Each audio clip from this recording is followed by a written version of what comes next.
다음 주일이 이제 새생명 초청 잔치하는 주일이기 때문에 오늘 구호를 외치면 이제 내년에 외치게 될 거예요. 그러니까 오늘 마지막이라 생각하시고 온 마음을 다해서 하나님, 영혼 구원의 역사가 우리 교회 가운데 일어나길 원합니다. 그런 마음으로 준비하시고 제가 선창하겠습니다. 한번 최선을 다해 보겠습니다.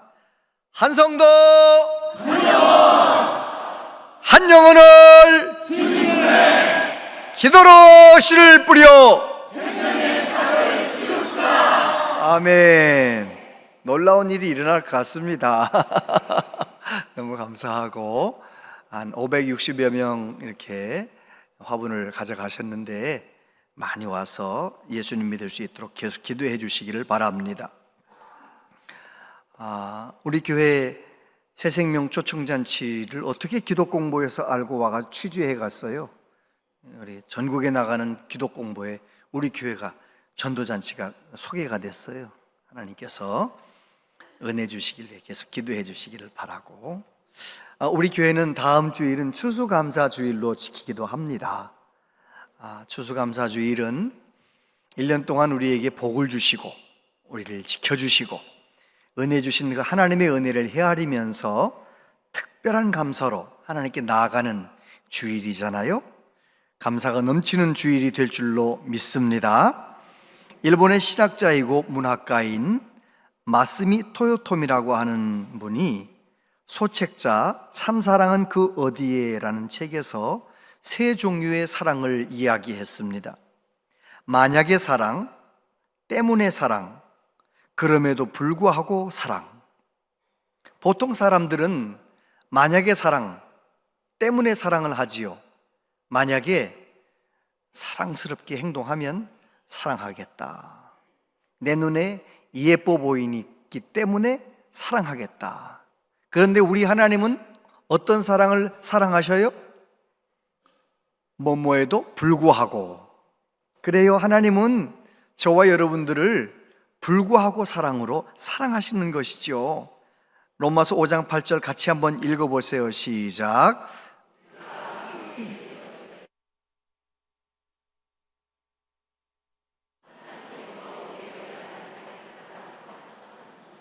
아멘. 우리가 죄인임에도 불구하고 하나님은 우리를 사랑하셨습니다. 독생자를 주시기까지 사랑하셨습니다.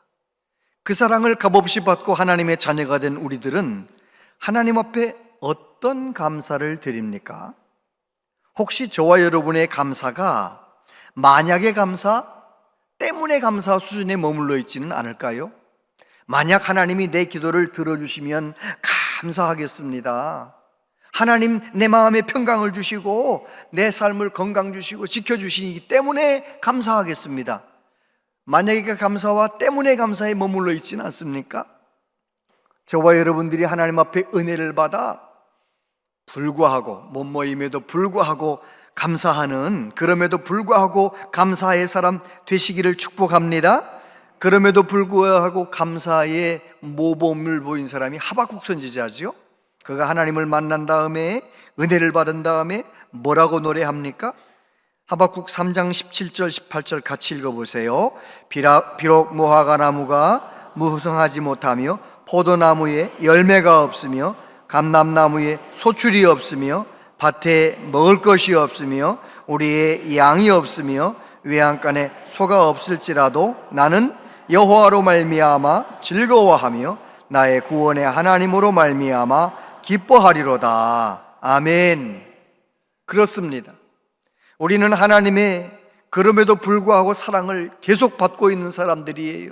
넘어져도 또 붙들어 주시고 죄를 지어도 또 용서해 주시며 그럼에도 불구하고 사랑을 계속 받고 있는 저와 여러분들, 세계적인 불경기 속에서, 국가적인 여러 가지 어려움 속에서, 개인적인 여러 가지 곤란한 상황이 있지만 그럼에도 불구하고 추수감사절 저와 여러분들은 감사가 넘치시게 되기를 축복합니다. 오늘 본문에 나오는 나병 환자들 이야기, 예수님의 소문을 듣고 예수님 지나가시는 걸 보고 소리쳤잖아요. 예수 선생님, 우리를 불쌍히 여겨주시옵소서. 그래서 예수님께서 그들을 치유하신 사건, 그런데 9명은 그대로 예수님께 오지 않았어요. 한 명, 사마리아 사람만 예수님께 와서 예수님 앞에 절하며 감사했다 그랬습니다. 여러분, 저와 여러분은 정말 예수님을 감동시키는 참된 감사의 사람 되시기를 바랍니다. 오늘 말씀 속에서 세 가지만 생각하겠는데, 첫 번째, 나를 구원하시러 예루살렘으로. 11절 보니까 예수께서 예루살렘으로 가실 때에 사마리아와 갈릴리 사이로 지나가시다가, 갈릴리에서 예루살렘에 올라가는 길이 여러 가지가 있어요. 사마리아를 관통하는 방법도 있고, 해변길로 가는 길도 있고, 사마리아와 갈릴리 사이 길로 가는 방법도 있는데, 왜 예수님께서는 그 길을 걸어가셨을까? 그곳에 누가 있어서? 10명의 나병 환자, 예수님의 소문을 듣고 나도 예수님 만나 치유받기를 원하는 나병 환자들이 그곳에 있었기 때문에 우리 예수님께서는 예루살렘 올라가시는 길을, 그 길을 택하셨던 것입니다. 그런데 왜 예수님은 예루살렘으로 올라가고 계시는 것입니까? 하나님께서는 죄로 인하여 영원히 멸망받을 저와 여러분 온 인류를 구원하시려는 작정을 하셨습니다. 우리 예수님께서는 하나님의 작정하신 그 섭리를 이루기 위하여, 성취하기 위하여 예루살렘에 십자가에 피 흘려 죽으시기 위하여 올라가고 계셨던 것입니다. 예수님께서 그런 말씀을 많이 하셨어요. 누가복음 19장 10절에 보니까 인자가 온 것은 잃어버린 자를 찾아 구원하려 함이니라. 요한복음 6장 40절에 보니까 내 아버지의 뜻은 아들을 보고 믿는 자마다 영생을 얻는 이것이니 마지막 날에 내가 이를 다시 살리리라 하시니라. 요한복음 3장 16절 17절 같이 읽어보세요. 시작.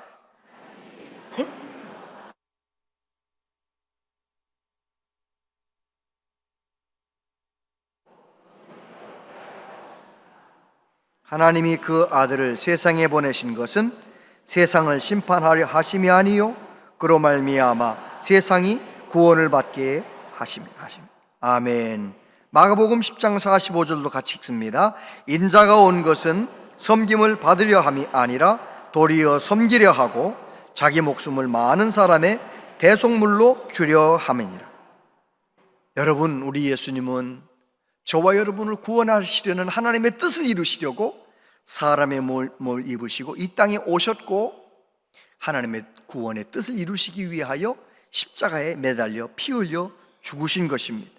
예수님께서 예루살렘에 올라가시는 그 목적은 바로 우리를 구원하시기 위함이었습니다. 두 번째, 그렇게 예루살렘에 올라가셨던, 십자가 지셨던 예수님은 어떤 예수님이십니까? 절망을 기쁨으로 바꾸시는 예수님. 12절에 보니까 한 마을에 들어가시니 나병 환자 10명이 예수를 만나 멀리 서서 소리를 높여 이르되 예수 선생님이여 우리를 불쌍히 여기소서 하거늘 보시고 이르시되 가서 제사장들에게 너희 몸을 보이라 하셨더니 그들이 가다가 깨끗함을 받은지라. 할렐루야. 예수님은 전능하신 하나님이시잖아요. 예수님이 말씀하시면 그대로 되는 거잖아요. 어떤 절망의 사람이라 할지라도 예수님 만나고 예수님의 말씀대로 믿음으로 행하면 절망이 변하여 기쁨이 되는 것을 우리도 경험하고 기독교 역사 가운데 그 모든 증거들이 있지 않습니까? 이 10명의 나병 환자들이 예수님을 향하여 외쳤습니다. 예수 선생님, 우리를 불쌍히 여기소서. 예수님은 말씀하셨죠? 가서 제사장에게 너희 몸을 보여라. 그 당시 나병 환자 한센병은 불치병이었습니다. 또 전염성이 있기 때문에 자기 집에 살지 못하고 쫓겨나서 성 밖에서 따로 살았습니다. 그렇게 모여 살던 나병 환자들이 예수님을 향하여 소리쳤고 예수님께서는 뭐라고 말씀하셨느냐? 내 몸을 제사장에게 보여주어라. 이것은 내 몸이 깨끗하게 나았을 때, 깨끗하게 치료되었을 때, 나도 그렇게 생각하고 다른 사람도 그렇게 생각할 때 제사장한테 가는 건데 예수님께서는 아직도 질병으로 썩어 있는 그 몸을 가지고 가라는 거예요. 그들은 예수님을 갈망했었고 예수님을 믿었기 때문에 돌에 맞아 죽을지도 모르면서도 제사장이 있는 곳을 향해서 떠났습니다. 가다가 어떻게 됩니까? 깨끗함을 받았다는 거예요. 여러분, 나아만 장군이 요단강에서 7번 몸을 씻었어요. 말씀대로 몸을 씻다가 깨끗하게 난 것처럼 예수님께서 제사장에게 가라 할 때 가다가 그들이 깨끗함을 받은 거예요. 예수님은 바로 그렇게 절망을 변하여 기쁨이 되게 만드시는 주님이십니다. 복음서에 보면 얼마나 많은 절망스러운 사람들이 나옵니까? 그런데 예수님을 만나기만 하면 절망이 변하여 기쁨이 됩니다. 나면서부터 맹인되었던 거린이 길가에 앉아 있는 걸 보고 제자들이 예수님께 여쭤봤습니다. 저 사람이 저렇게 태어나면서부터 못 보는 것은 부모님의 죄 때문입니까? 저 사람 죄 때문입니까?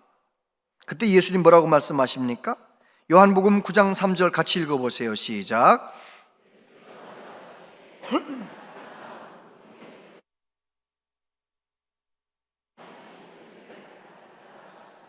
아멘. 그렇습니다. 예수님께서 어떻게 보시느냐가 중요한 거예요. 예수님은 어떤 절망적인 사람이라 할지라도 큰일 났다, 어떡하면 좋으냐 이렇게 말씀하시는 법이 없습니다.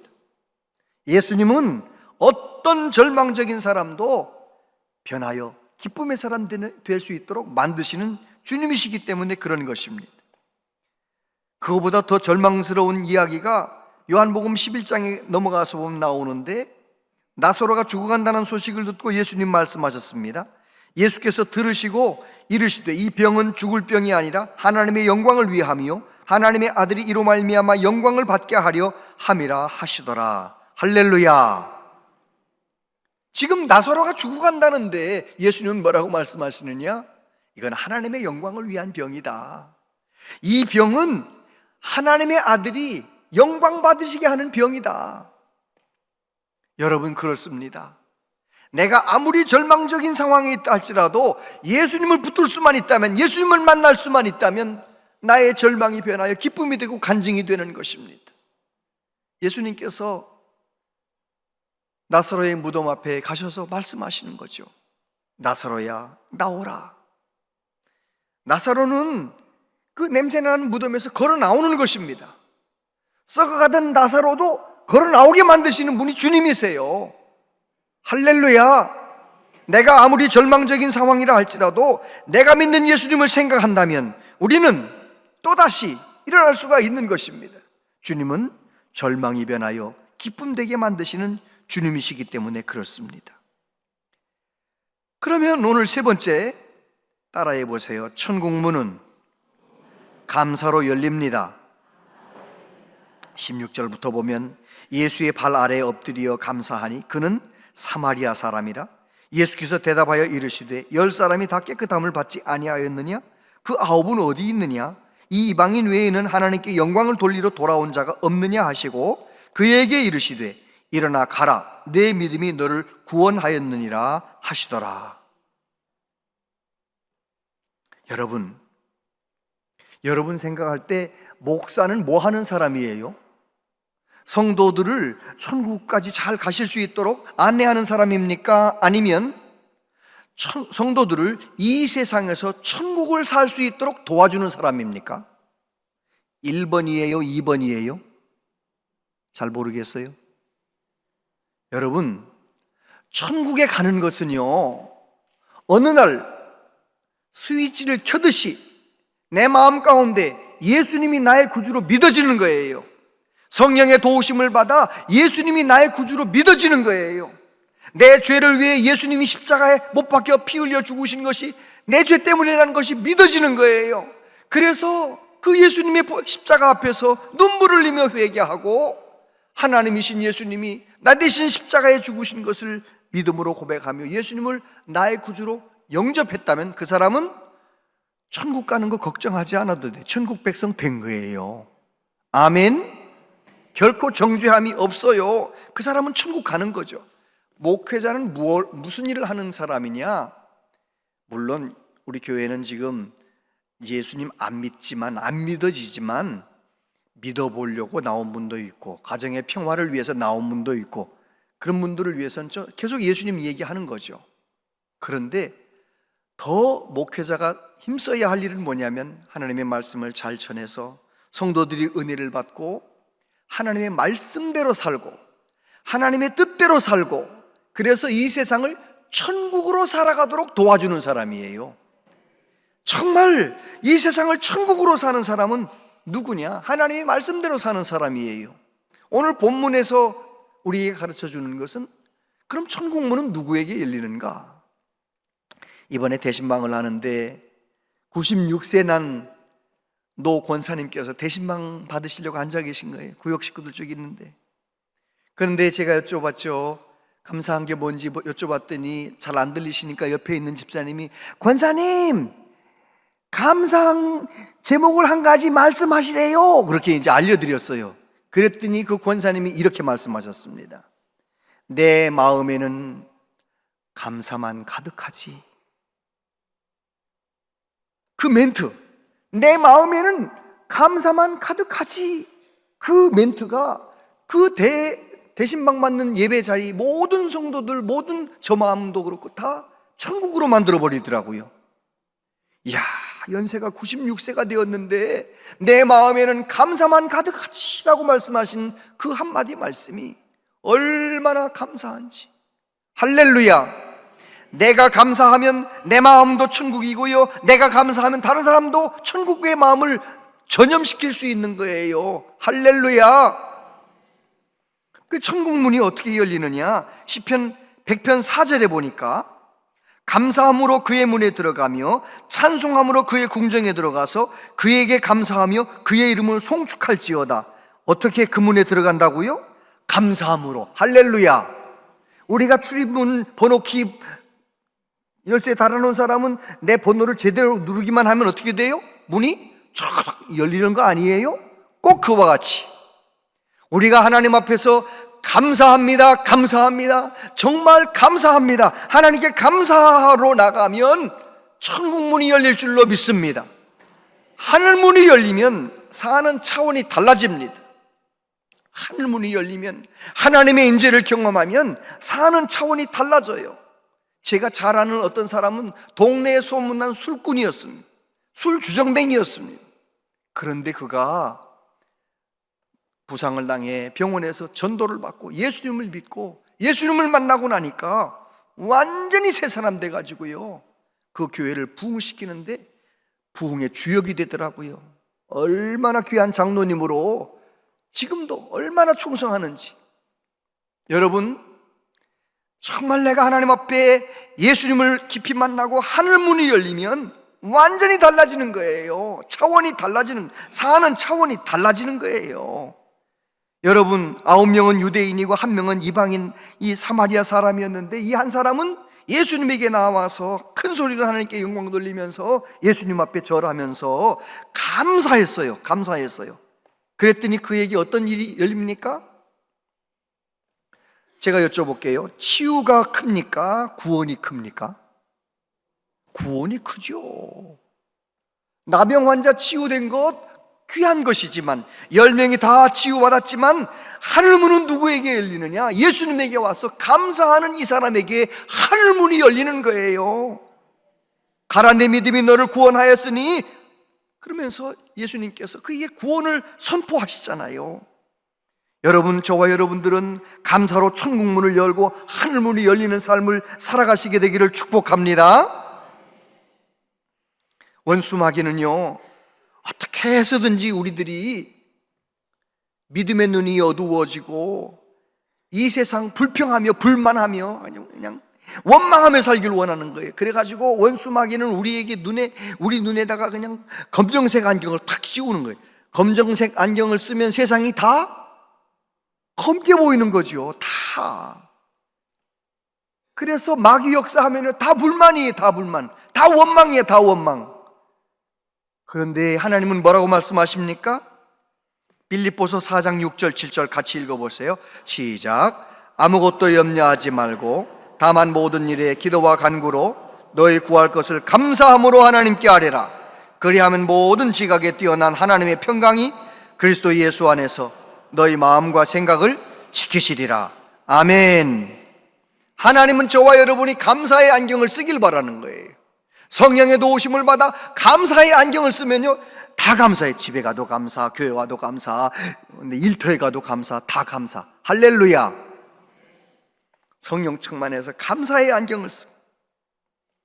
우리 몸 안에는 한 5리터 정도의 피가, 혈액이 있잖아요. 이 혈액은 3개월 내지 4개월에 새로운 피로 바뀌는 거예요.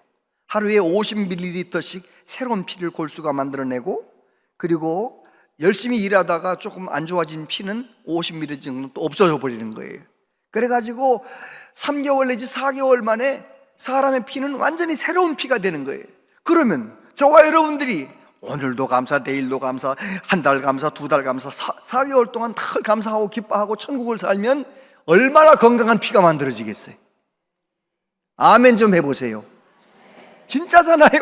진짜잖아요. 근데 중요한 것은 말입니다, 이 혈액이 얼마나 부지런하게 바쁘게 움직이느냐. 사람 몸 안에 혈관의 길이가 모세혈관까지 다 연결을 하면은요 12만 킬로미터가 된대요. 얼만큼인지 모르니까 감동을 안 받는데, 내 몸속의 혈관의 길이가 부산에서 경부고속도로 왕복하면 몇 번을 왕복할 수 있느냐? 900km 왕복을 140번 왕복한대. 조금 놀래주시네. 12만 킬로가 얼만큼이냐? 지구를 걸어서 3바퀴 돈. 얼마나 길어요. 얼마나 길어요. 혈관이 얼마나 넓어요. 그런데 이 심장에서 쿵닥 피가 싹 나가서 온몸을 다 갔다가 다시 돌아오는데 얼마나 걸리느냐? 요 젊은 아이들, 요 학생들은요 20-30초면 갔다 와. 얼마나 빨라요. 얼마나 빨라. 그리고 어른들은 이제 혈관이 조금 문제가 있으니까 한 1분 정도 걸리는 거예요. 이 피가 얼마나 빨리 왔다 갔다 하는지 몰라요. 그렇게 이 심장이 하루에 몇 번 정도 움직이느냐? 한 10만 번 움직인대. 놀라는 척이라도 좀 해보세요. 여러분, 그런데 중요한 것은 저와 여러분이 오늘은 내가 심장이 열심히 뛰어야지 하고 내가 신경 쓰고 내가 결심해가지고 심장이 뛰었나요? 그냥 하나님이 뛰게 하셔서 뛰었나요? 하나님이 뛰게 하셔서 오늘까지 뛴 거예요. 90년, 95세, 96세, 70세, 80세 지금까지 하나님이 뛰게 하셔서 내 심장이 뛰고 있는 거예요. 내가 노력해서 뛴 게 아니에요. 우리 육적인 삶도 전적인 하나님의 은혜로 여기까지 온 거예요. 영적인 삶도 마찬가지입니다. 내가 자주 넘어지기도 하지만 또 붙잡아 주시고 예배 자리에 있게 하시고 예배 자리에 있게 하신 하나님의 은혜지요. 우리가 이 세상 떠나서 천국 가면 더 말할 것도 없습니다. 그것도 역시 우리가 노력해서 천국 가는 게 아니에요. 성령의 도우심으로 예수님 나의 구주로 믿어졌기 때문에 우리는 천국 백성 되는 것입니다. 할렐루야. 그렇기 때문에 우리는 감사할 일만 가득한 거예요. 내게 주신 하나님의 은혜를 헤아리며 범사에 감사하는 저와 여러분들 되기를 바랍니다. 손경민 목사님의 찬양 은혜라는 찬양이 있는데 그 가사 한번 들어보세요. 내가 두려웠던 모든 것들이, 내가 지나왔던 모든 시간이, 내가 걸어왔던 모든 순간이 당연한 것 아니라 은혜였소. 아침 해가 뜨고 저녁에 놓을 봄의 꽃 향기와 가을의 열매, 변하는 계절의 모든 순간이 당연한 것 아니라 은혜였소. 내가 이 땅에 태어나 사는 것, 어린아이 시절과 지금까지 숨을 쉬며 살며 꿈을 꾸는 삶 당연한 것 아니라 은혜였소. 내가 하나님의 자녀로 살며 오늘 찬양하고 예배하는 삶, 복음을 전할 수 있는 축복이 당연한 것 아니라 은혜였소. 모든 것이 은혜, 한없는 은혜. 내 삶에 당연한 건 하나도 없었던 것을 모든 것이 은혜였어. 아멘입니까? 그럼요. 우리는 지난 1년 동안 베푸신 하나님의 은혜를 이제 다음 주일 정말 온 마음 다해 감사해야 돼요. 근데 제가 이제 한 7년여 되어 가는데요, 절기 끝날 때마다 보고서 올라온 거 보면 너무 마음이 어려워요. 이걸 언제나 바로잡을까? 우리 교회 정도 되면 추수감사절 헌금이 이거보단 3배는 많아야 되는데, 예산을 세울 때도 그만큼만 세우고 또 헌금한 거 보면 또 그만큼만 해. 우리 교회 정도 되면은요, 그러니까 모든 직분자들이 3분의 1 정도밖에 안 하는 거예요, 평균적으로. 보통 다른 교회, 건강한 교회들이 하는 추수감사절에 3분의 1밖에 안 하더라니까요. 다 우리 얘기니까 그냥 죄송한 것밖에 없지요. 근데 한번 금년에는 조금 바로잡아 보세요. 한번 하나님 앞에 제대로 한번 감사해 보세요. 매달 하나님 앞에 감사하는 감사헌금과 추수감사절 헌금이 어떻게 같을 수가 있냐고요. 직분자들 보면 그냥 감사헌금 하는 거하고 추수감사절 한 거 똑같이 그냥 감사한 분들 보면 너무 마음이 힘들어요. 여러분, 추수감사헌금은요, 몇 개월 동안 준비하셨어야 돼요. 그냥 할 수 있는 감사 말고 몇 개월 동안 잘 준비해가지고 1년 동안 베푸신 은혜를 헤아리면서 진짜 무겁게 제대로 감사하는 우리 교회가 되었으면 좋겠습니다. 아멘? 그럼요. 모든 것이 다 하나님의 은혜라는 것을 인정한다면 우리는 추수감사절에 예수님에게 은혜를 받아놓고 9명, 그들은 감사도 제대로 하지 않았어요. 근데 한 명은 예수님에게 와서 제대로 감사하다가 하늘문이 열리는 경험을 경험한 거예요. 우리 모든 교우들이 이번 주일에 제대로 감사하다가, 그리고 또 새가족 초청해서 하나님 앞에 하나님의 기쁨을 함께 누리다가 이번 추수감사절이 큰 기쁨의 절기가 되시기를 축복합니다. 기도하겠습니다. 아버지 하나님, 우리가 하나님 앞에 은혜를 받고 범사에 감사하며 살아야 됨에도 불구하고 때때로 불평하며 원망하며 살았던 우리의 모습들을 회개합니다. 용서하여 주시고 이제는 하나님 앞에 감사하며 살기를 원합니다. 천국 백성이 된 우리들이 감사하며 살아서 천국을 누리며 살게 하여 주시옵소서. 성령님, 우리를 도와주시옵소서. 예수님 이름으로 기도하옵나이다. 아멘.